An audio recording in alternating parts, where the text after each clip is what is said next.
Welcome to the Raghav Babbar for the YouTube channel. मैं हूं राघव। तो आज हम बात करने वाले हैं पीएम गति शक्ति योजना के बारे में। दरअसल हम काफ़ी समय से इस योजना का वेट कर रहे थे कि ये 100 लाख करोड़ रुपए की योजना कब लॉन्च होगी, इसका इम्पैक्ट क्या होगा।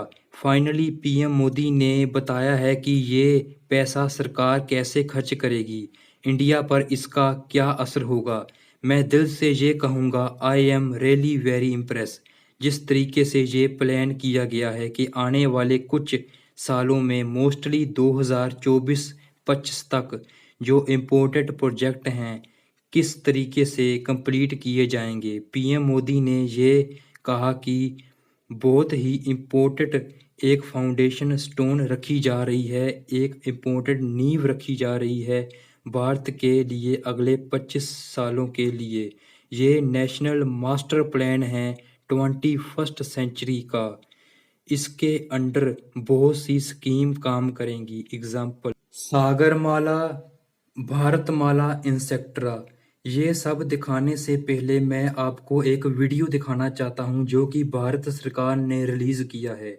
वीडियो के साथ साथ मैं आपको इनपुट देता रहूँगा कि आपके सामने एक प्रॉपर पिक्चर बन जाए कि ये क्या है और ये काम कैसे करेगा।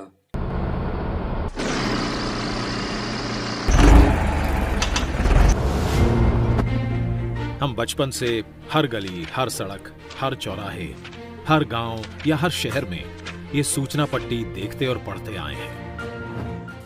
हमने ये भी देखा है कि एक सड़क बनने के बाद संबंधित विभाग को याद आता है कि यहां तो ऑप्टिकल फाइबर लगाना बाकी था, या कुछ दिनों बाद गैस पाइपलाइन बिछाने के लिए फिर से खुदाई शुरू हो जाती है। कहीं सड़क और रेल तो पहुंच जाती है, लेकिन इन दोनों को जोड़ने के लिए आवश्यक लास्ट माइल कनेक्टिविटी नहीं पहुंच पाती। इन सभी के पीछे सबसे बड़ा कारण है कि अलग अलग विभाग अलग अलग काम करते रहते हैं, और इन सब का परिणाम प्रोजेक्ट के पूरा होने में देरी, लागत में वृद्धि और आम जनता को परेशानी। ऐसा भी देखा गया है कि एक प्रोजेक्ट तो पूरा हो गया, लेकिन दूसरे प्रोजेक्ट के साथ कोऑर्डिनेशन के अभाव से जनसामान्य को उसका पूरा लाभ नहीं मिल पाता है। आइए इसे एक उदाहरण द्वारा समझते हैं। एक फर्टिलाइजर प्लांट तो स्थापित हुआ, लेकिन उस तक गैस पाइपलाइन की व्यवस्था नहीं की गई। गैस पाइपलाइन की अनुपलब्धता के कारण वो प्लांट पूरी तरह से उपयोग में नहीं लाया जा सका, जिससे करोड़ों की लागत से बने उस प्लांट का पूरा लाभ जन सामान्य तक नहीं पहुंच सका। इसी प्रकार सड़क निर्माण का काम कई एजेंसियां करती हैं। जैसे प्रमुख राजमार्गों का निर्माण NHAI करती है। इसके बाद आगे की सड़क का निर्माण राज्य PWD करती है। दूर दराज के गांवों की सड़कें प्रधानमंत्री ग्राम सड़क योजना के अंतर्गत बनती हैं, और सीमावर्ती क्षेत्रों में सड़कें बॉर्डर रोड ऑर्गेनाइजेशन BRO बनाती है। किसी भी एक विभाग के मध्य कोऑर्डिनेशन के अभाव से लोगों तक सड़कों का पूरा लाभ नहीं पहुंच पाता।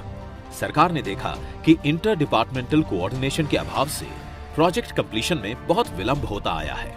सरकार के अलग अलग विभागों ने अपने सिस्टम को किया फास्ट ट्रैक। पिछले 7 सालों में माननीय प्रधानमंत्री श्री नरेंद्र मोदी जी के नेतृत्व में तमाम ऐसे प्रोजेक्ट्स बने हैं जिसमें सारे विभागों ने समन्वय के साथ काम किया, जिससे बड़े अच्छे परिणाम आए। जैसे कि रेल मंत्रालय ने कॉमन ड्राइंग अप्रूवल सिस्टम का गठन किया और उसे भी कर दिया ऑनलाइन, जिससे सारे अप्रूवल्स एक ही पोर्टल पर मिल जाएं। भारतीय रेल की इस गति से 6 महीने में मिलने वाले अप्रूवल्स अब 2 से 3 महीने में ही मिलने लगे हैं। इसी प्रकार पर्यावरणीय मंजूरियों के लिए भी 3 अलग अलग ऑनलाइन सुविधा आरंभ कर दी गई हैं, जिसके अप्रूवल्स में पहले करीब 2 साल का वक्त लगता था। अब यह अवधि घटकर महज कुछ महीनों की हो गई है।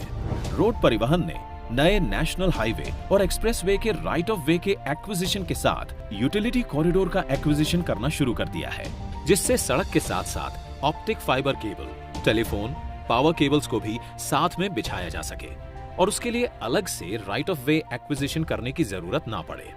इन सारे प्रयासों से यूटिलिटी लगने में बहुत तेजी आ रही है और इनका लाभ जन सामान्य तक जल्द से जल्द पहुंच रहा है। इसी प्रकार दूर संचार विभाग ने राज्य सरकारों की मदद से राइट ऑफ वे के एक्विजिशन की प्रक्रिया को सरल बनाया है, जिससे टेलीफोन और OFC केबल डालने की प्रक्रिया तेज हो चुकी है। और अब टेलीफोन और इंटरनेट कनेक्टिविटी गांव-गांव तक पहुंचाई जा रही है। अब समय है इन प्रयासों को इंस्टीट्यूशनलाइज करने का। जब देश आजादी का अमृत महोत्सव मना रहा है, तब समय है इन प्रयासों को गति देने का, शक्ति देने का। इस बार लाल किले से प्रधानमंत्री जी ने कहा, भारत को आधुनिक इंफ्रास्ट्रक्चर के साथ ही इंफ्रास्ट्रक्चर निर्माण में होलिस्टिक अप्रोच, इंटीग्रेटेड अप्रोच अपनाने की बहुत जरूरत है। आने वाले कुछ ही समय में प्रधानमंत्री गति शक्ति का नेशनल मास्टर प्लान करोड़ों देशवासियों को सपना करने वाली एक बहुत बड़ी योजना लेकर के हम आपके सामने आने वाले हैं। लाखों नौजवानों के लिए रोजगार के नए अवसर लेकर के आने वाली है। विकास में गति की नई इंटीग्रेटेड और होलिस्टिक अप्रोच की शक्ति, यानी कि प्रधानमंत्री गति शक्ति। ये सब देखने के बाद आपके मन में एक बात आएगी कि गति शक्ति आखिर है क्या। 100 लाख करोड़ की बात तो मेंशन ही नहीं की गई। देखो, गति शक्ति योजना में 100 लाख करोड़ रुपए खर्च किए जाएंगे। ये भारत के इंफ्रास्ट्रक्चर को अपग्रेड करने के लिए खर्च किए जाएंगे। 100 लाख करोड़ भी नहीं, दरअसल जो एक्चुअल अमाउंट है वो थोड़ी ज़्यादा है, लगभग 111 लाख करोड़ रुपए के आसपास पहुंच जाएगी। अगर इसे यूएस डॉलर में कन्वर्ट किया जाए तो लगभग 1.5 ट्रिलियन डॉलर की एक बहुत बड़ी राशि इसके ऊपर खर्च की जाएगी और इसके अंडर पूरी कोशिश की जाएगी कि जो मेजर प्रोजेक्ट हैं वो 2024-25 में पूरे किए जाएं। भारत सरकार ने यहाँ पर बहुत सारे गोल सेट किए हैं, जैसे कि फॉर एग्ज़ाम्पल 11 इंडस्ट्रियल कॉरिडोर बनाए जाएंगे, 2 डिफेंस कॉरिडोर बनाए जाएंगे। इसके अलावा 2 लाख किलोमीटर नेशनल हाईवे बनाया जाएगा। फिर आप लोग अगर देखो तो ये भी कहा गया है कि 220 एयरपोर्ट और इतना ही नहीं, 17,000 किलोमीटर लंबी गैस पाइपलाइन भी बिछाई जाएगी। इस प्रोग्राम के अंडर और भी बहुत कुछ कहा गया है, जैसे कि 109 फार्मा मेडिकल डिवाइस और 90 मेगा टेक्सटाइल पार्क भी बनाए जाएंगे। तो अब आपके मन में एक क्वेश्चन चल रहा होगा कि सरकार इसे गति शक्ति योजना क्यों कह रही है, कोई और नाम भी तो दे सकती थी ना। तो देखो, आपने अक्सर देखा होगा कि जब भी हम कोई रोड बनता हुआ देखते हैं तो रोड बनाने के बाद हमें ये याद आता है कि अरे, पाइपलाइन बिछाना तो हम भूल ही गए। तो फिर से उस रोड की खुदाई की जाती है और पाइपलाइन बिछाई जाती है। आपने ये जरूर देखा होगा, वीडियो में भी ये दिखाया गया था। तो इन सब गलतियों को कम करने के लिए ही ये योजना आई है। इसमें बहुत सारी मिनिस्ट्रीज मिलकर काम करेंगी और ये ध्यान रखेंगी कि ऐसी कोई गलती ना हो पाए। मान लो कि एक बंदरगाह बनाना है और ऐसा नहीं होगा कि सिर्फ मिनिस्ट्री ऑफ शिपिंग ही इसकी देखरेख करेगी, बाकी की मिनिस्ट्रीज को कोई मतलब ही नहीं। बाकी की जो मिनिस्ट्रीज हैं उनकी नज़र भी इसके ऊपर बनी रहेगी।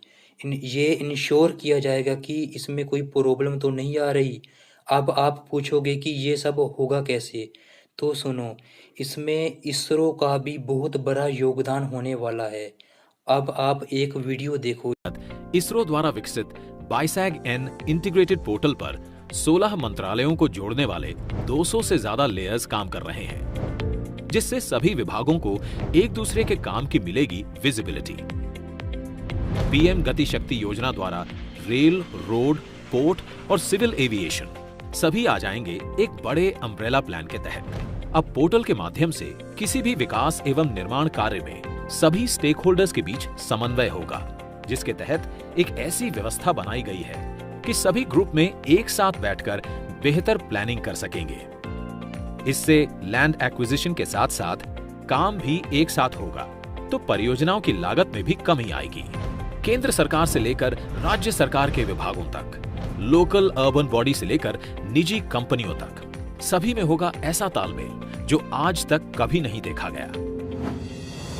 नेशनल मास्टर प्लान से न केवल विभाग बल्कि उनकी योजनाएं भी एक छत के नीचे आएंगी, जिससे उनके अमल की गति बढ़ेगी। इसके कार्य करने की प्रक्रिया को एक उदाहरण द्वारा समझते हैं। अब जब किसी भी बंदरगाह की योजना बनती है तो वो आने वाले अगले 40 से 50 वर्षों को ध्यान में रखकर बनाई जाती है।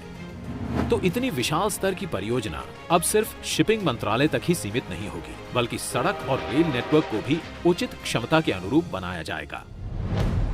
नेशनल मास्टर प्लान से ये भी पता लगाया जा सकता है कि कहां पर सड़क बनी है और कहां पर नई सड़क के निर्माण की आवश्यकता है।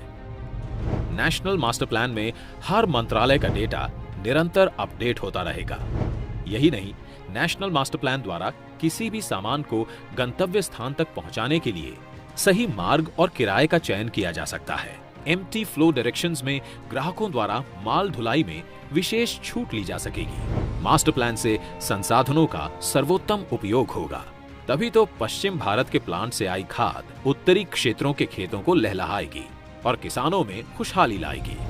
साथ ही नेशनल मास्टर प्लान निवेशकों को बताएगा कि जहां पर वे अपना निवेश करने वाले हैं वहां सड़क और रेल की उपलब्धता कैसी है।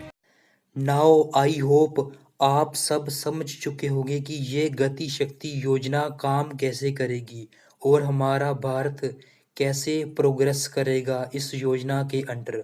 अब आपके दिमाग में एक क्वेश्चन चल रहा होगा कि ये ह्यूज अमाउंट आएगी कहाँ से। तो देखिए, इसमें ना 39% हिस्सा सेंटर का होने वाला है और लगभग 39% हिस्सा ही स्टेट गवर्नमेंट का होने वाला है और बाकी का 22% हिस्सा प्राइवेट कंपनीज का होने वाला है। ये बहुत ही खुशी की बात है कि ये योजना आ चुकी है, बिकॉज पीएम मोदी ने इस योजना का जिक्र लगातार 3 साल तक किया था। आपको याद होगा कि बार बार पीएम मोदी ने अपने भाषण में इस योजना का जिक्र किया था और अब जाकर ये योजना आई है। हमने तय किया है कि इन कालखंड में 100 लाख करोड़ रुपया 100 लाख करोड़ रुपया आधुनिक इंफ्रास्ट्रक्चर के लिए लगाए जाएंगे। इंफ्रास्ट्रक्चर पाइपलाइन प्रोजेक्ट इस पर 110 लाख करोड़ उससे भी ज्यादा खर्च किए जाएंगे। बहुत बड़ी योजना लेकर के हम आपके सामने आने वाले हैं, उसको लॉन्च करने वाले हैं। 100 लाख करोड़ 100 लाख करोड़ से भी अधिक की योजना। तो ओवरऑल गति शक्ति योजना, ये नाम बहुत ही सही रखा गया है इस योजना के ऊपर। बस अब इसके ऊपर काम भी शुरू हो जाएगा थोड़े समय के बाद। तो आप सभी से निवेदन है कि कृपया मेरे YouTube चैनल को सब्सक्राइब जरूर कर देना और जितना हो सके मेरे इस वीडियो को शेयर जरूर कर देना व्हाट्सएप के ऊपर और कमेंट सेक्शन में बताना कि वीडियो कैसी बनी है। अगर वीडियो अच्छी लगे तो वीडियो को लाइक जरूर कर देना। जय हिंद, जय भारत।